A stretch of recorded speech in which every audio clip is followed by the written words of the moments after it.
Okay, now this is a very tough one to parse out. Not only am I dealing with the best games of each individual year, things like 2015's Witcher 3 or Metal Gear Solid 5, 2016's Doom or Overwatch, 2018's Red Dead Redemption 2 or God of War, but we're gonna put them up against one another to see what the ultimate best game of the entire generation is, at least so far. Now, I initially attempted this back on the website in 2017, but after 2018 was such a wall-to-wall banger year for phenomenal games front to back, I think we've got a bit of a lull in the release calendar that's gonna let me and you down in the comments try again. No doubt it's going to spark a lot of fun conversation, and I'm super interested to see what you guys hold up as the best game of the generation so far. You can see some honorable mentions scrolling by as I'm talking, as this thing is hard. My dear sweet Shovel Knight didn't even crack the top 10, and even getting my head around so many games took quite some time. But with all that in mind, I'm Scott from WhatCulture.com, and these are the 11 best video games of the generation so far. Number 11, Overwatch. From 2D unlockable sprite stickers to voluptuous character models bursting with Pixar rivaling charm, there's an overall level of purposeful flourish to Overwatch that extends to some supremely polished combat. It may be multiplayer only, but being a veteran of the industry, Blizzard applied their hearty fans-first charm to catapult Overwatch to the top of the esports scene, alongside giving those back home a hugely varied experience depending on which hero you decide to specialize in.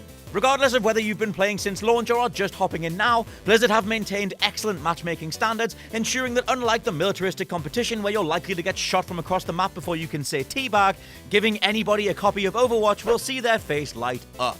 Number 10, Undertale. Explaining why Undertale works is kinda like explaining why a joke is funny. You most likely had to be there, and if you don't have the requisite knowledge in place for those synapses to connect, breaking that down just never has the same effect. All of which is to say, Undertale is a phenomenal experience, built from the ground up to acknowledge video games as a medium, you as the controller and player, and itself as a charming old-school RPG. You'll play as a custom-named character who drops into a world of underground monsters, yet the twist is they're all rather civilized. The core questions that arise here let you in on Undertale's sense of humor, charm, and awareness, traits backed up by an exemplary score and overall cast of characters that themselves have now gone down in gaming history.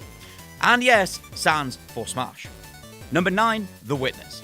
Created by the mastermind behind Braid, Jonathan Blow, The Witness's gameplay centers on a series of puzzle grids where you have to pilot a small line of light from one end to the other. As the entire game itself is an exploration of knowledge and learning, it can be hard to adequately convey just how genius these various systems are, as do a number of environmental cues as to how to connect them.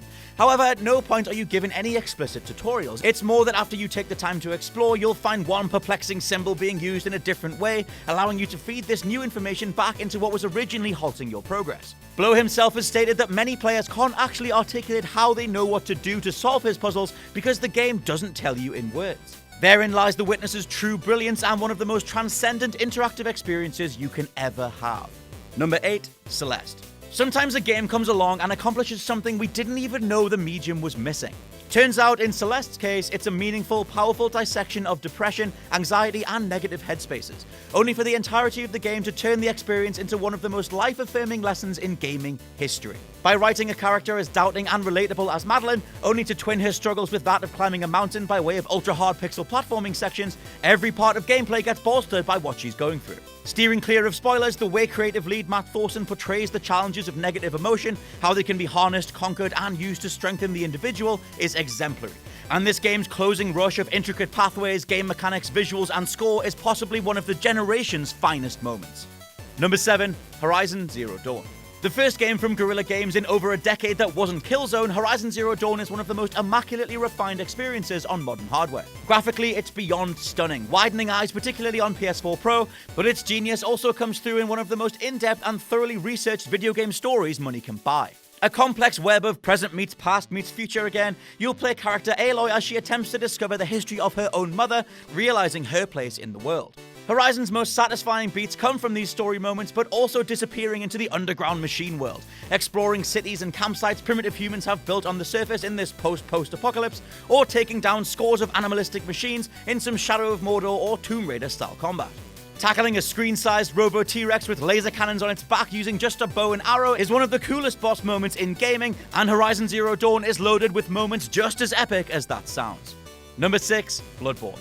For a certain sect of gamers, Dark Souls and Bloodborne, or anything birthed from the genius mind of Hidetaka Miyazaki, is a creation of pure, unmatched beauty. Our own Rach herself has a Bloodborne tattoo, and while the game stays relatively within the mold established by the Souls series, it shakes enough things up in core ways to feel fresh all over again.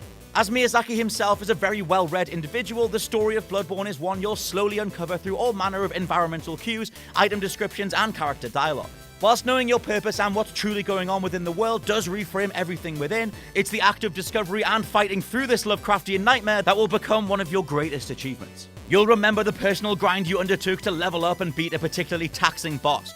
You'll remember cashing in a chunk of blood echoes to finally afford a spear that doubles as a rifle. And you'll remember the gothic architecture dripping with atmosphere and the remnants of a long-forgotten society. The deliciously macabre art direction reinforcing every step.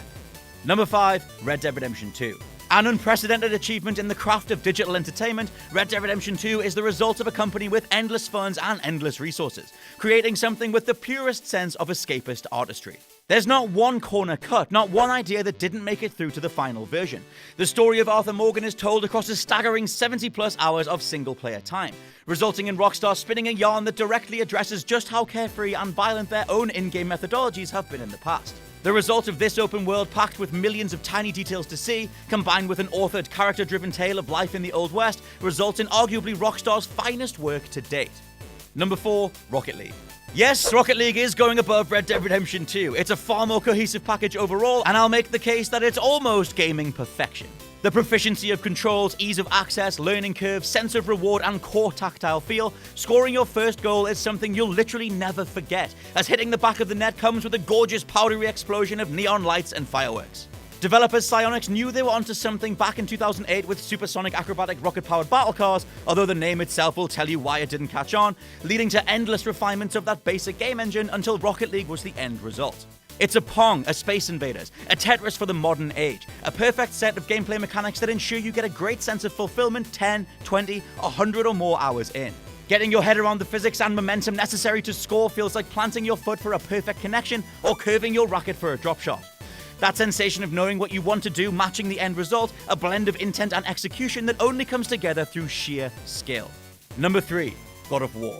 When deciding on this list, the games included must have a little bit of everything, or at least truly excel in one particular area. Excellent script writing, immaculate world realization, meaty tactile controls, and believable, enjoyable character arcs that tie it all together. Thankfully, God of War does this and then some.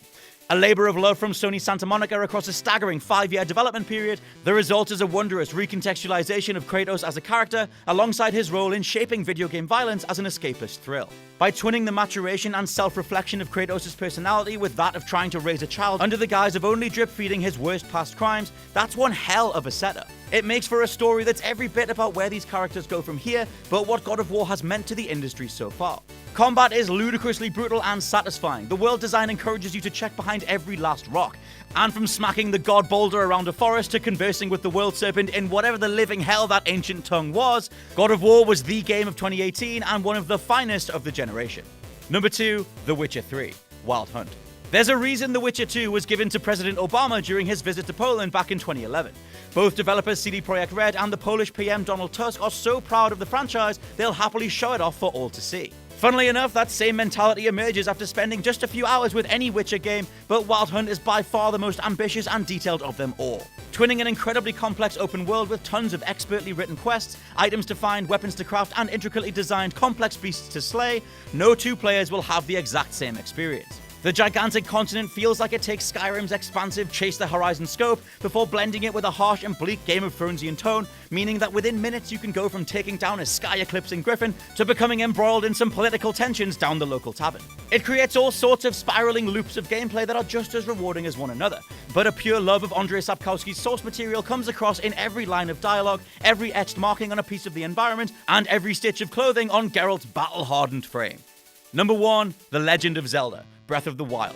2017's reinvention of Zelda remains a refreshing, landmark example of how games can be a naturally interactive art form. A back-to-basics reminder of how to make an open-world game that isn't just a series of checkboxes.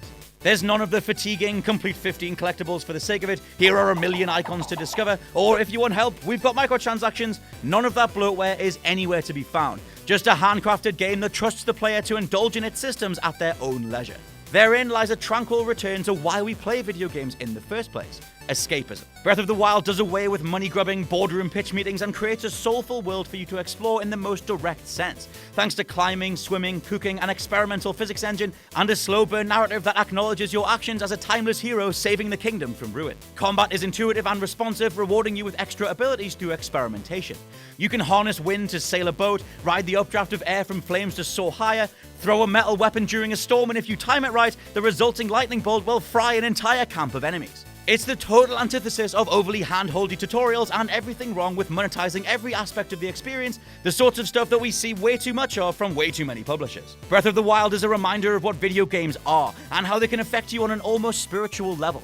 Nintendo have created something that encapsulates their entire history alongside lessons learned from 30 years of game design, resulting in an experience that will take some dethroning across the rest of this generation. And that's my list. What a mammoth undertaking this thing was, and no doubt you're already firing into the comments to disagree or suggest something else. I welcome all shakeups and suggestions, and thank you all very much for watching. I've been Scott from WhatCulture.com. Please check out the WhatCulture Gaming Podcast, and I'll catch you soon.